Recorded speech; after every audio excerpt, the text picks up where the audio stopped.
गरीबी एक अभिशाप होती है। गरीबी एक अभिशाप होती है। गरीबी में ही एक सुमति अपने परिवार के आगे ढाल बनकर खड़ी रहती है। आइए देखते हैं सुमति की कहानी। एक गरीब की बेटी। सुमति के पिता एक गरीब थे, किसान थे। सुमति के पिता ताऊ ने बंटवारा किया था तो सुमति के पिता को कम ज़मीन दी थी और सारी ज़मीन अपन हड़प गए थे। इसी बीच में सुमति का जन्म हुआ। कहते हैं ना, कोयले की खान में ही हीरा का जन्म होता है। सुमति जन्म से ही उसमें एक चमत्कारी सिद्धि थी, लेकिन किसी को पता नहीं था। खुद सुमति को भी पता नहीं था। जब 7 साल की हो गई तब उसको पता लगा था। उसके बाबूजी कोई काम करते थे तो सुमति पहले ही भाप लेती थी। एक दिन सुमति जब बड़ी होने लगी, एक दिन उसके पिताजी ने अपनी खेती का गल्ला सारा बेचने के लिए जा रहे थे बाज़ार। तो सुमति ने कहा, बाबूजी आज आप बाज़ार नहीं जाओगे। तो हरियल बोला, नहीं बेटी, आज सभी किसान जा रहे हैं तो उनके साथ जाकर मैं बेच आता हूँ। तो सुमति बोली, नहीं पिताजी, कल भी तो आप बेच सकते हो। तो हरियल ने कहा, हाँ बेटी, कल बेच सकता हूँ, लेकिन आज सभी जा रहे हैं तो उनके साथ चला जाता हूँ। तो उसकी माँ ने उससे कहा, लो मैं कुछ रोटी लेके आई हूँ, एक गुड़ है, भूख लगे तो रास्ते में खा लेना। लेकिन सुमति ने कहा, नहीं बाबूजी, आज आप नहीं जाओगे, कल चले जाना, बस आप नहीं जाओगे। तो उन्होंने सुमति ने जिद करके उनको रोक लिया और हरियल ने सुमति की बात मान ली। अब दूसरे दिन पता चला, जो किसान अपना गल्ला बेचने के लिए शहर जा रहे थे तो एक पुल से निकलते थे। वो पुल टूट गया था तो किसान नदी में चले गए। तो कुछ किसानों की नदी में डूबने से मृत्यु हो गई, कुछ घायल हुए तो हॉस्पिटल में।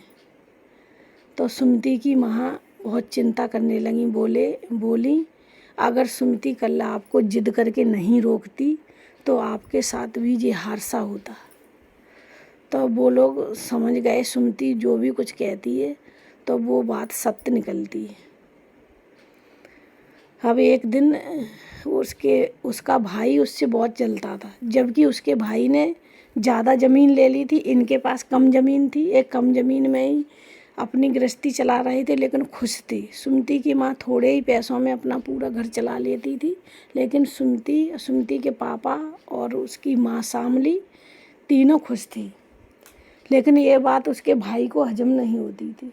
वो बोलता था, पता नहीं ऐसा क्या है, हरियल इतना खुश रहता है। तो एक दिन नौकर बोला उससे, बिरजू से, कि सेठ जी, आपके पास तो नौकर चाकर लगे हैं और इतनी ज़मीन है, फिर भी आप इतने खुश नहीं होते। और हरियल के पास तो थोड़ी सी ज़मीन है, कुछ नहीं है, फिर भी हरियल खुश होता है। तो वो हरियल का भाई बोला, बिरजू, यही तो बात का मुझे पता लगाना है। आप जाओ, अपने उससे बोला नौकर से, आप जाओ और हरियल से बातों ही बातों में पता लगा के आओ कि हरियल इतना खुश क्यों रहता है। तो बिरजू का नौकर था, वो खेत जोतता था। तो बिरजू ने उसे भेजा तो हरियल के घर गया। उससे हरियल से कहा, हरियल भैया, आपके पास तो इतनी कम ज़मीन है और आपके पास इतनी और तुम्हारे भाई साहब के पास तो इतनी ज़मीन है, हाँ, घोड़ा गाड़ी है, नौकर चाकर हैं, फिर भी तुम्हारे भाई साहब खुश नहीं रहते और आप तो थोड़ी सी ज़मीन में ही इतने खुश रहते हैं। हरियल ने कहा, खुश रहने के लिए पैसे की ज़रूरत नहीं होती है, मन की शांति के लिए मुझे जितना मिला है मुझे उसमें ही संतोष है, इसलिए मैं खुश हूँ। तो ये बात जाकर उनके नौकर ने उसको बताई बिरजू को। वो बोल रहा था, मैं तो जितना मुझे मिला है उसी में खुश हूँ और भगवान को धन्यवाद करता हूँ, मुझे मन की शांति से बढ़कर कुछ नहीं है, मैं बहुत खुश हूँ। उसके भाई को गुस्सा आया तो उसने कहा मैं उसकी मन की शांति ही छीन लूँगा, फिर देखता हूँ कैसे खुश रहता है। तो वो बिरजू गया शहर और एक खाद लेके आया।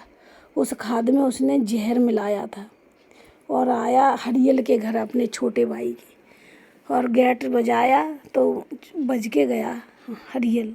हरियल ने कि भाई साहब प्रणाम, हाँ आओ अंदर आओ। तो बोले हाँ अंदर आ गया। बोला मैं हरियल, मैं शहर गया था तो अपने खेतों के लिए खाद लेके आया और तुम्हारे खेत के लिए भी लेके आया हूँ। ये बहुत चमत्कारी खाद है, इसे डालने से ज़मीन बहुत लहलहाने लगती है और बहुत ज़्यादा फसल होती है। तो उसने कही ऐसी बात है भैया, तो ठीक है मैं कल ही इस खाद को डाल देता हूँ।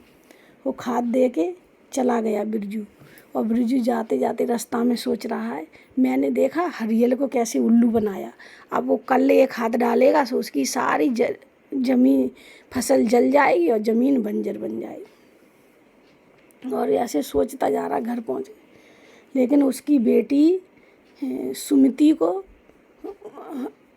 कुछ वो हुआ अभाव। उसने कहा पिताजी आप इस खाद को अपने खेतों में मत डालिए। तो हरियल ने बोला क्यों बेटी?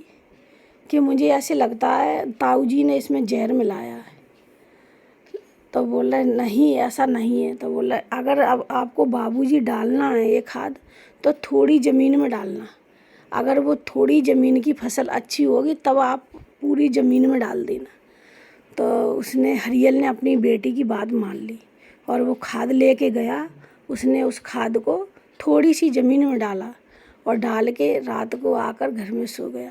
अब वो सुबह जगा तो देखने गया कैसी फसल होगी। जैसे ही वहाँ पहुँचा सो जितनी ज़मीन में उसने खाद डाला था पूरी फसल जल चुकी थी और ज़मीन बंजर हो गई थी। उसके साथ उसकी बेटी भी सुमती थी और पत्नी भी सांभली थी। तो सुमति ने कहा देखा पिताजी, मैंने कहा था बाबूजी ने इस खाद में जहर मिलाया है, देखो फसल भी नष्ट हो गई और ज़मीन भी बंजर हो गई। अब सुमति ने कहा पिताजी मेरे पास एक आइडिया है ताऊ जी को सबक सिखाने का। बोला क्या? अब आप जैसे जैसे मैं कहूँ वैसा करना। सुमति ने कहा आप ताऊ जी के पास जाओ 2 दिन बाद और ताऊ जी से कहो भैया हमने जो खाद डाला था उससे हमारी फसल बहुत अच्छी हुई, चमत्कार हो गया, दुगनी फसल हो गई, फसल बहुत लहला रही थी। उसने कहा ठीक है।